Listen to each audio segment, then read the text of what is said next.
ॐ शान्ताकारं भुजगशयनं पद्मनाभं सुरेशं विश्वाधारं गगनसदृशं मेघवर्णं शुभांगं लक्ष्मीकान्तं कमलनयनं योगिविद्यानगम्यं वन्दे विष्णुं भवभयहरं सर्वलोकैकनाथं। जय बोलो श्री रमा एकादशी व्रत को जय हो। कार्तिक कृष्ण एकादशी व्रत कथा। युधिष्ठिर उवाच कथयस्व प्रसादेन मम स्नेहा जनार्दन कार्तिकस्यासिते पक्षे किं नै एकादशी भवेत् भनेर भनिसकेपछि कार्तिक महिनामा पर्ने कृष्ण एकादशीको व्रत कथा जसले सुन्दछ श्रवण मात्र गर्दछ भनेदेखि पनि त्यसको 7औं जन्मसम्मको सम्पूर्ण प्रकारको पापहरू हटेर दुःख कष्ट रोग व्याधि कष्ट आदि हटेर माता लक्ष्मीको कृपा भएर एकादशी भगवानले सोचे अनुरूपको आँटे अनुरूपको सम्पूर्ण मनोकामनाहरू पूर्ण गर्ने गर्दछिन्। यस्तो एकादशीको व्रत कथा श्रवण गराउनको लागि म उपस्थित भइसकेको छु। आउनुहोस् अब कथा श्रवण गरौँ। युधिष्ठिर उवाच कथयस्व प्रसादेन मम स्नेहा जनार्दन कार्तिकस्यासिते पक्षे किं नै एकादशी भवेत् भनेर युधिष्ठिर महाराजले सोध्नुहुन्छ। हे जनार्दन भगवान, कार्तिक कृष्ण पक्षमा कुन नामकी एकादशी हुँदछिन्?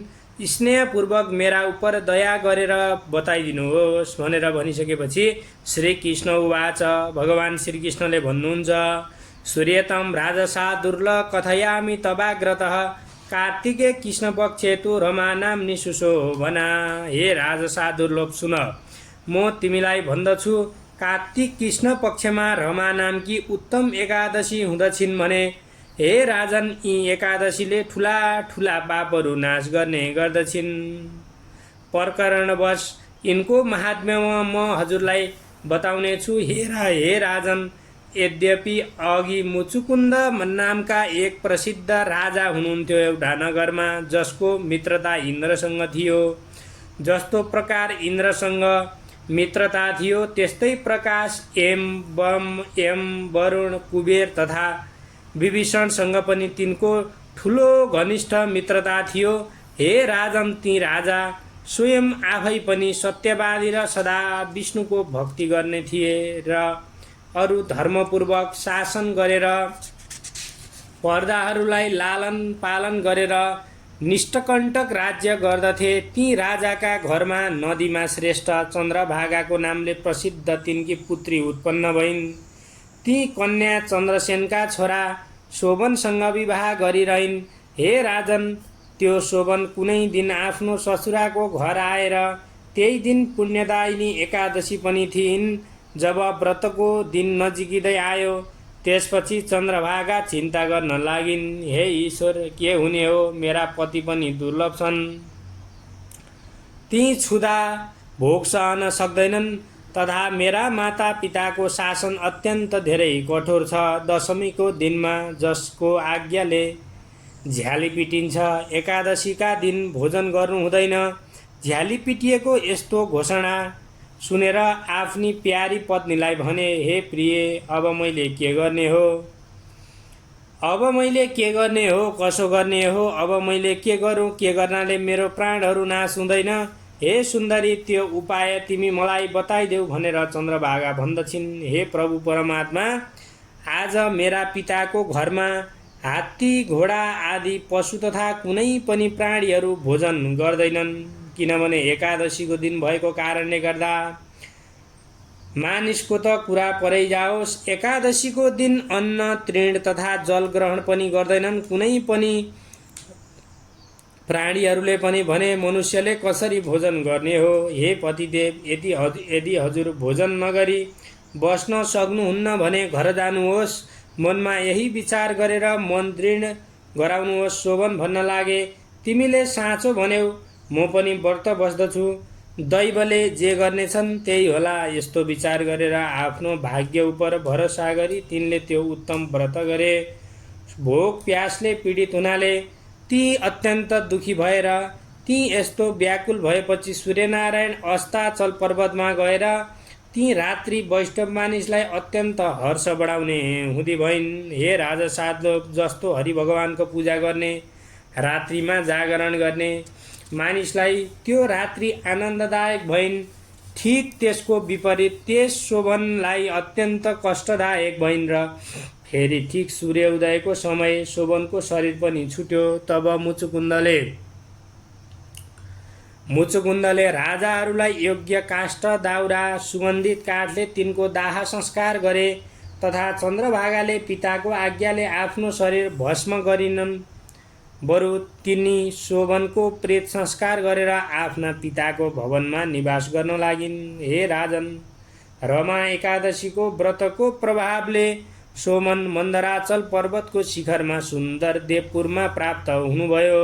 अत्यन्त उत्तम व्रत, जो कसैले जित्न नसकिने असङ्ख्य गुणले सम्पन्न र वैदुर्यमणि जडिएको सुवर्ण लागेको विविध प्रकारको स्फटिक मणिले सुशोभित भवनमा सिंहासनमा चढेका तिनी शिरमा श्वेत छत्र र चमरले युक्त भएका शिरमा किरीट, कानमा कुण्डल र कण्ठमा हार, बाहुमा केयूर इत्यादिले सुशोभित अरू गन्धर्व तथा अप्सराहरूले शोभित शोभन त्यहाँ यस्तो शोभायमान भए कि मानव अर्को इन्द्र विराजमान भएका जस्ता देखिन्छन्। हेर्दाखेरि चटक्क परेका भर्खरैका गोरा जलपट्टका खाएर पिएर अत्यन्त धेरै मोटो शरीर भएको यस्तो प्रकार देखिसकेपछि मुचुकुन्दका सहरका निवासी सोम शर्मका नामक एक ब्राह्मण तीर्थयात्राका निमित्त भ्रमण गर्दै त्यहाँ देखेर राजाको ज्वाइँ भन्ने चिनेर सोम शर्मा ब्राह्मण तिनको नजिक गएर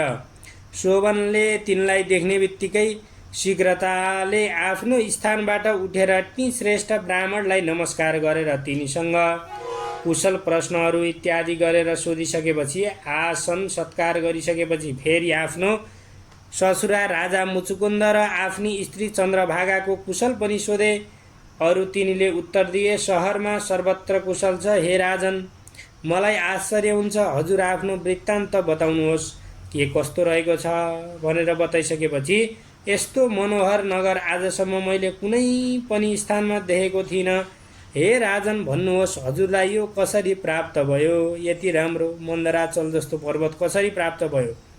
सोधिसकेपछि भन्नुहुन्छ, कार्तिक कृष्ण पक्षमा रमा नामकी जो एकादशी हुँदछिन् तिनको व्रत गर्नाले मलाई यो स्थिर नगर प्राप्त भएको हो। हे द्विजोत्तम, अब यो जसरी सदैव स्थिर हुन्छ त्यस्तो उपाय हजुरले मलाई बताइबक्सियोस् भनेर भनिसकेपछि फेरि अब ब्राह्मण भन्दछन्, हे राजेन्द्र, यो स्थिर किन छैन?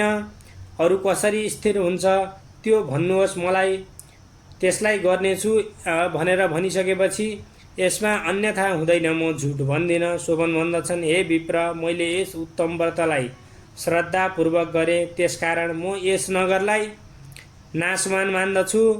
अब जसरी यो स्थिर हुन्छ त्यो भन्दछु, सुन। मुचुकुन्द राजाकी अत्यन्त सुन्दरी चन्द्रभागा नामकी जो कन्या छन् तिनलाई यो वृत्तान्त भनिदिनुहोस् र यो स्थिर हुनेछ।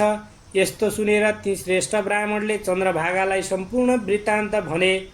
अनि चन्द्रभागा ब्राह्मणको वचन सुनेर नेत्र प्रफुल्लित भई ती ब्राह्मणलाई भनिन्, हे द्विज, तिम्रो वृत्तान्त प्रत्यक्ष हो अथवा स्वप्न हो त्यो भन्न। सोम शर्मा भन्नुहुन्छ, हे पुत्री, महाभवनमा तिम्रो पतिलाई मैले प्रत्यक्ष देखेको थिएँ, जो कसैले विजय गर्न सक्दैनन्। यस्तो देवताको नगर समान तिनको नगर मैले देखेँ। तिनले भने यो नगर स्थिर छैन, यसकारण जस्ता प्रकारले स्थिर हुन्छ त्यो उपाय गर्नुहोस्। चन्द्रभागा भन्दछिन्, विप्रछि, मलाई त्यहाँ लैजानुहोस्, किनकि पतिको दर्शनको मलाई बहुतै इच्छा छ। म आफूले गरेको पुण्यले त्यस नगरलाई स्थिर गराउँला। जस्ता प्रकारले मेरो र तिनको संयोग हो त्यो गर्नुहोस्। वियोगको संयोग हुनाले महापुण्य प्राप्त हुन्छ। यस्तो सुनेर चन्द्रभागालाई साथ लिएर मन्दराचल पर्वतका समीप वामदेवको आश्रममा सोम शर्मा गए। अनि वामदेवले तिनले भनेको वृत्तान्त सुनेर वेदको मन्त्रले उज्जवल भएकी चन्द्रभागालाई अभिषेक गर्नाले ऋषिको मन्त्रको प्रभावले र एकादशीको व्रतले चन्द्रभागाको शरीर दिव्य हुँदै गएर ती दिव्य गतिमा प्राप्त भइन्। अति हर्षित भएर प्रफुल्लित नेत्र भएका प्रतिका नजिक पुगिन् र प्रसन्नतापूर्वक आफ्नी प्यारी स्त्रीलाई आएको देखेर शोभन पनि अत्यन्त हर्षित भए अनि तिनीलाई बोलाएर आफ्नो बायाँतिर बसालेर चन्द्रभागाले अत्यन्त प्रसन्न भएर पतिलाई भनिन्, हे पति, हितको वाक्य र ममा जो पुण्य छ त्यो सम्पूर्ण वृत्तान्तहरू सुन्नुहोस्। आफ्नो पिताको घर जब म 8 वर्षकी थिएँ विधिपूर्वक श्रद्धायुक्त भएर एकादशीको व्रत गरेको थिएँ। त्यस व्रतका पुण्यको प्रभावले अवश्य उत्तम लोक प्राप्त हुन्छ अनि कल्पान्त महाप्रलय पर्यन्त समृद्धि रहनेछ। हे राजशार्दूल, यस्ता प्रकारकोले दिव्य स्वरूप र दिव्य आभूषणले सुशोभित भएर पतिका साथमा रमण गर्न पाउनेछन्। र हे राजन, रमा एकादशीको महात्म्य मैले तिमीलाई भने यो चिन्तामणि अथवा कामधेनु समान छ। हे राजन, मैले रमा एकादशीको व्रत तिमीलाई भने जो मनुष्य उत्तम व्रत गर्दछ निसन्देह त्यसको ब्रह्म इत्यादि पापहरू नाश भएर एकादशीको व्रतमा कृष्ण र शुक्ल पक्ष भन्ने भेद गर्न हुँदैन, किनकि कृष्ण पक्ष र शुक्ल पक्षको दुवै एकादशीले मानिसलाई भुक्ति र मुक्तिहरू दिने गर्दछन्। जस्तै काली र सेती गाईको दुध एक समान हुन्छ त्यस्तै दुवै पक्षकी एकादशीको समान फलहरू दिने गर्दछन्। अरू जो मानिस एकादशीको महात्म्य सुन्दछ त्यो समस्त पापबाट मुक्त भएर विष्णुलोकमा आनन्दसित बस्दछ। इति श्री ब्रह्मवैवर्त पुराणे कार्तिक कृष्ण रमा एकादशी महात्म्यम सम्पूर्णम। जय बोलिए रमा एकादशी व्रतको जय। हरि एकादशी तुलसी तिलको दान हामीलाई पनि वैकुण्ठ लैजाऊ भगवान। एकादशी तुलसी तिलको दान हामीलाई पनि वैकुण्ठ लैजाऊ भगवान। हरि हरि।